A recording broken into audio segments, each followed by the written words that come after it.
welcome. I am out of town officially, but I am here with your Q&As. Your Q's are A's. So the goal is to help you get going and moving along your way. The questions are great. I just think the questions are great. And it does surprise me how many questions there are. Not in any other way, but you know, I've always thought of sewing as really simple, and yet as you get better and better, there's just more questions. So I find it fascinating. Anyway, no big deal. Okay, so let's start. We're going to start with this first picture. And she has done a sway back adjustment. So if you notice, there's a horizontal dart through there. She's done a rounded back also, but she's got that done. But on the sway back, she's not sure how to straighten out that line if she wants to put on the center back. We've answered this question before. But you can see that I drew the line from the top to the neckline to the bottom to the hem.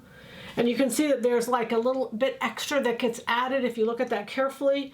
But you can always just curve it out of that second, what I put second on there. Curve it out of the side seam is what you can do. Thank you for the comparison of jacket versus blouse sleeves and armhole. Could you do the same comparison to outerwear garments? Or if the same jacket blazer needs to go over bulky sweaters. No, y'all can do that. Y'all can do that. I was just trying to give you an example of the base. Anything that goes away from the base, it's your preference. How big you like your armholes, whether you wear shoulder pads, you can do that. All you have to do is go into your clothes, go into your coats, and start measuring armholes and make notes, like make a little spreadsheet. You know, it's just not difficult to do. You don't need me to do that. The numbers are not fixed. So they would be, I would throw that back to you guys. I think it's the best if you did that as opposed to me. Will you consider teaching a class on how to make a bodice block from scratch to fit yourself in the future? I would be very interested. I realize it might be detrimental to your selling patterns. So totally understand if it's not in your best interest. I've looked at a lot of YouTube videos, they're all different, therefore I can't be trusted. It's not in my best interest, it's not in your best interest. I don't care, I'm never afraid to, I don't think I've ever been afraid or am I afraid to give out information to you all. I think the more information, the better. I teach a pattern making class. So I don't believe in doing a block from scratch because I don't think it's valid. I don't think you learn anything personally. And so that's why I wouldn't teach it. It's not because it's not valid to me, it's because I don't feel like it's valid to you in understanding or learning anything. The next question, does it make sense to use your fusible interfacing in lightweight denim to give jeans more body, or would that be weird? I think it would be weird. You could do it, but you know, there's so much denim out there. Typically, you're doing interfacing when you're wanting to make a fabric out of something that it's not meant to be. But with denim, there's so many different weights and types and forms of denim. I would just think get the right denim. But there's nothing wrong in fusing it. You know, there's nothing wrong in it as well. I don't know that I've ever seen it out there that they fuse denim, only because it would be more expensive. But I think that's the only reason why you wouldn't see it, is it would be more expensive. Why not just get the right denim? But if you have the denim and you want to fuse it on a small scale, it doesn't matter if it's more expensive, if that makes sense. So I would go ahead and do it. I also saw someone, or sent me a question today, just today when I was preparing this. It was, can I fuse faux leather? I can't imagine why you would want to fuse faux leather, so I would respond no. I don't know the faux leather. Faux leather that is a generic name for a lot of different weights and things, but I would say no.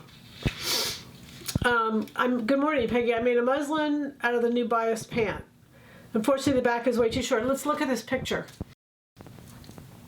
It pains me to look at this picture, to be honest, because she did say, I was hoping to wear it out of a muslin. I was hoping to wear the muslin. I made it out of a linen look. The fabric was not expensive. Any way of fixing this issue? No, not in this pant.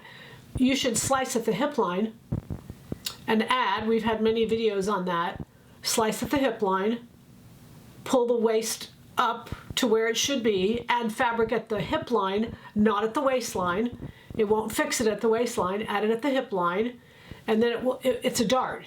It's widest point to the center back, it tapers to nothing at the side seam. It's like, it's a dart. But it pains me to look at photos like this because, you know, it's a muslin, so she did what she was supposed to do. She made a muslin, and you just got to fix it now, but don't go on. Balance it out, slice the back, add it in, and you'll be good to go. Is there a way to find what shows or YouTubes you present your patterns? You're so creative with what you make. Is there a good way to search them? You should just be able to put in the pattern number, and anything related to that will come up. Whenever we put up a title, we'll put the pattern numbers that we are using. I believe that's what we're doing. So when you search for if you put a pattern number in there, those searches related to it came up. Somebody said to me the other day, they put in a pattern number and nothing came up. Well, that's because nothing's on it. We don't have any information on that particular pattern because we have like 160 patterns now. We have a lot of patterns. So anyway, just FYI, if nothing comes up, that means nothing's on it, but you can always send me a request. I want to make pattern number 105, De La Renta's top. Can the overlay be woven? Yes, it can. It anchors into the arm, but it anchors into the armhole. It doesn't anchor into a sleeve. It can be woven, yes. I've always have to add at the hip. Should I split the overlay piece in the middle and add an extra piece to accommodate my larger hip? No, just add to the length of it. It doesn't have to be split. There's no particular shape that is critical on it. So if you just add to where you have more circumference, that will do it. You kind of always want to go back to context as to why you're adding what you're adding. I learned I want to make templates. When you find the measurements you like from your garments to make your template, do you add 3/8 inch seam allowance to the template because the patterns already have the seam allowance? I searched everywhere to find the answer before bugging you.